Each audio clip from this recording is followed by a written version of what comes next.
பழனி போகலான்னு ஃப்ரெண்டுங்க கூட 5 மணிக்கு பிளானை போட்டு ஒரு 11 மணிக்கெலாம் வீட்டிலேருந்து கிளம்பியாச்சு.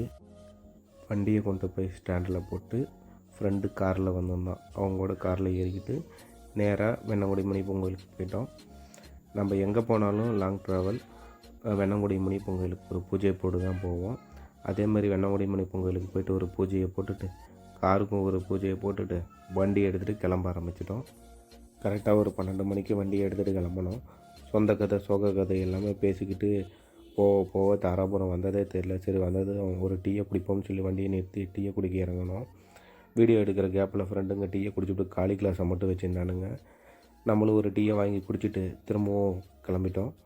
கரெக்டாக ஒரு அரை மணி நேரம் ட்ராவலில் பழனி போய் ரீச் பண்ணிட்டோம். ரொம்ப நாள் கழித்து முருகனை பார்க்குறதுக்கு அவளாக குளிச்சுக்கிட்டு வேகமாக ஓடி போய் க்யூவில் நிற்க போனோம். அங்கே போனால் நடையே திறக்கலை. 4:45க்கு தான் திறப்பாங்கன்னு சொல்லிட்டாங்க. அதனால் அங்கேயே கொஞ்சம் நேரம் வெயிட் பண்ணிகிட்டு இருந்தோம்.